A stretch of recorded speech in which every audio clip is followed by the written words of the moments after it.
Seja muito bem-vindo ao curso Prestação de Contas Eleitorais. Na aula de hoje, a professora doutora Maria Fernanda Toledo vai falar do tema arrecadação de recursos, trazendo a data limite para arrecadação e algumas jurisprudências sobre o tema de arrecadação de recursos, fundamental para a exata compreensão do tema. Boa aula a todos!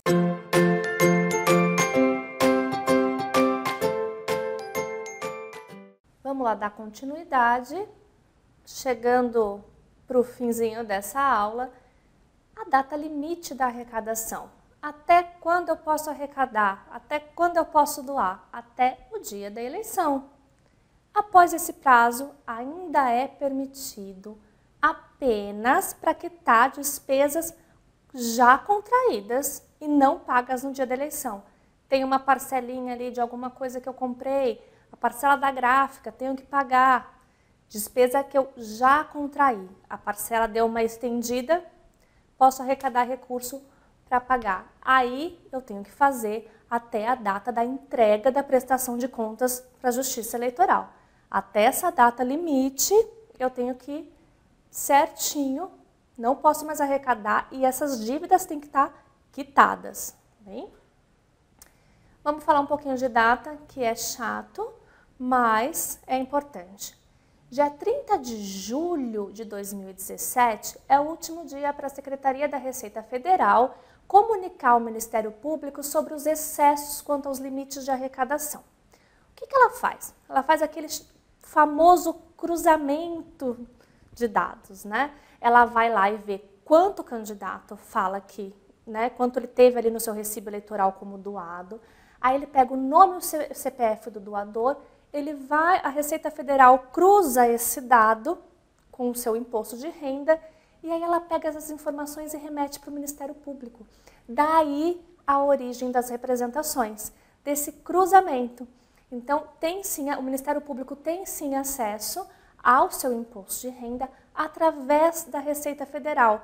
Ela vai lá e comunica o seguinte, olha, ele doou um tanto para a campanha, como está especificado no recibo, mas o bruto do imposto de renda dele é esse.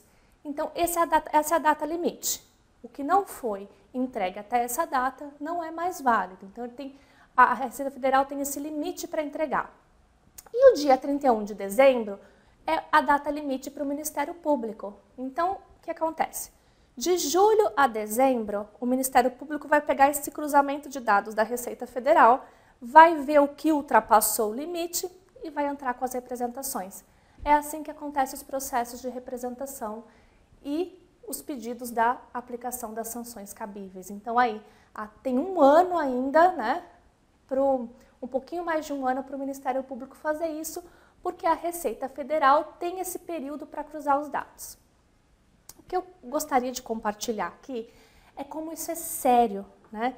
Como essa questão da arrecadação, dos gastos acima, é fiscalizado sim, e é um critério totalmente objetivo. O que é isso?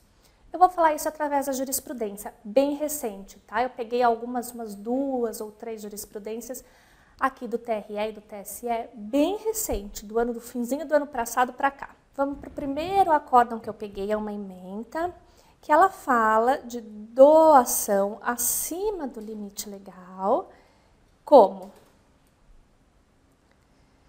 sentença de procedência, imposição de multa no mínimo. Aqui ele aplicou no mínimo porque o valor devia ser pequeno, já fica a dica. E o que ele fala? Que é interessante. Esse juiz do TRE, ele fala o seguinte, vamos supor que o seu doador fala, eu nunca estudei direito eleitoral, eu nunca vi uma aula de direito eleitoral, eu não conhecia a resolução do TSE. E aí foi 11%. E agora, Fernanda? 11%. Como é que fica? É insignificante porque foi R$100 a mais. Então, como que a gente faz? O critério é objetivo. Isso é na 99% da jurisprudência. O que significa critério objetivo? É irrelevante você me falar que você agiu de boa fé, que ali, quando você aplicou os 11%, você não sabia que podia, e aí você tinha perdido o seu imposto de renda do ano anterior e acabou passando um pouquinho dos R$100, e como que faz? Critério objetivo. Sinto muito, eu sei que você está de boa fé, que você nunca tinha doado antes, que você não teve nenhum intuito de burlar a lei. O critério objetivo. Você vai pagar a multa e, nesse caso, ainda que no limite legal. Aqui ainda ele faz a observação interessante que eu falei para você, a anotação de inelegibilidade da pessoa física no Cadastro Nacional de Eleitores. Então, é uma penalidade reflexa. Não é só a multa, mas também fica inelegível, né? Você vai saber o que é inelegível se você olhar direitinho na Lei Complementar 64/90, mas eu já te adianto de forma bem simples que é a perda da capacidade eleitoral passiva. Não posso mais me candidatar, tá bom? Esse recurso, ó, a gente vai ver, ele é bem novinho, a gente vê aqui pela data, 2015,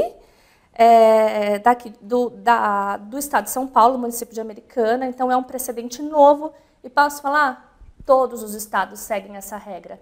A gente pode se descabela falando lá que agiu de boa fé, na maioria dos casos é cálculo, passou de 10%, pena. Vamos pegar outro que eu achei interessante.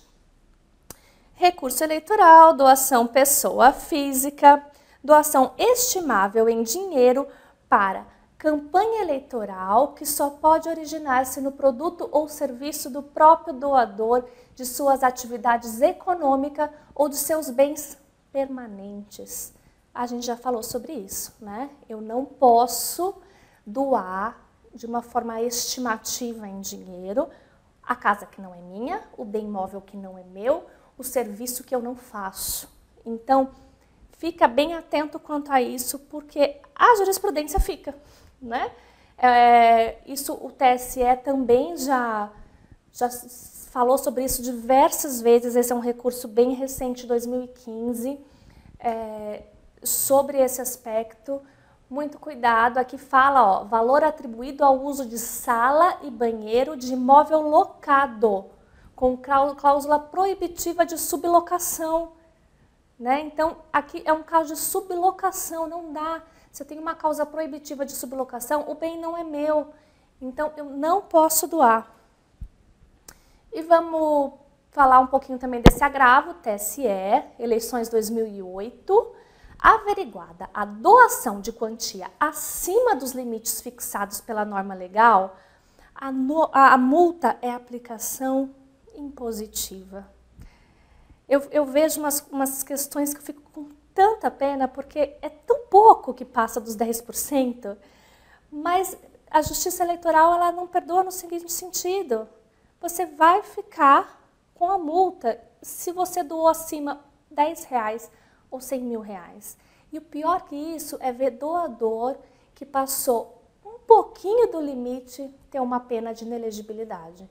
Isso é o pior, porque você não foge dessa consequência. A multa, às vezes, ainda é aplicada no mínimo legal, mas a outra penalidade, ela permanece. E aqui ele fala, ó, comprovadas por meio de declaração de imposto de renda. É aquele esquema que eu te falei. Receita Federal cruzou dados, informou o MP, MP representou. Algumas observações finais. Vamos lá. Primeira delas. Sou obrigado a receber doação? Não, eu não preciso aceitar. É claro que quando você abre na internet fica difícil, né? Por isso que às vezes você vê que é ilegal, uma pessoa jurídica clicou lá no seu site, você tem que devolver. Mas você, em tese, não é obrigado a aceitar. Então você pode sim recusar uma doação. E a manifestação da recusa, ela pode ser feita pelo estorno também. Você viu que você recebeu, você não teve como negar na hora, porque foi uma transferência bancária, e aí o que você faz? Você estorna para o doador. Mas você se lembra que eu falei que esse estorno não pode ser feito lá depois da campanha. Ele tem que ser feito imediatamente. E a resolução fala, ela dá um prazo. Então você recebeu dia 10, até o último dia do mês subsequente à efetivação do crédito, você tem esse prazo para fazer o estorno. Então, você pode recusar desde que isso seja feito. Muito importante se vem de fonte vedada, esse estorno. Eu também já falei que os valores que vêm de origem não identificada, você tem que fazer isso através de recolhimento da GRU, porque esse valor vai para o Tesouro Nacional. E aí a gente tem, eu colei aqui uma página do TSE para você ter ideia de como funciona. Tem um sistema de requerimento de abertura de contas na página, mas você vai ver que no canto você tem ali no site do TSE tudo o que você precisa saber e tudo o que você precisa fazer para preencher formulário, para pedir o seu CNPJ, o sistema de requerimento de abertura de contas, o que mais? Emissão de recibo eleitoral, todos esses trâmites, como que eu envio as informações, como que eu volto. No site do TSE, você vai ter lá eleições 2016 e você vai ter lá vários ícones que você pode preencher. Isso é treinamento. O pessoal do comitê fique atento para esse sistema de requerimento de abertura de contas, para esse sistema de requerimento de CNPJ, para os recibos eleitorais. Isso tudo fica disponível. Não é qualquer recibo que você compra na padaria, qualquer coisinha que você compra lá na papelaria para poder preencher e dar como doação. Não. Isso precisa estar certinho no site. Existe um padrão. Se você seguir esse padrão, não há segredo para a prestação de contas. A arrecadação de recurso fica limpa, fica certinha, ainda que você tenha que ter feito um estorno, ainda que você receba o recurso de partido. Se você seguir o esquema, você não vai ter erro para fazer a sua prestação de contas. Ok? Bom, esse é o fim dessa aula de arrecadação de recurso. Espero ter contribuído com vocês, para o estudo de vocês, para os candidatos que estão assistindo nossas aulas. Até a próxima!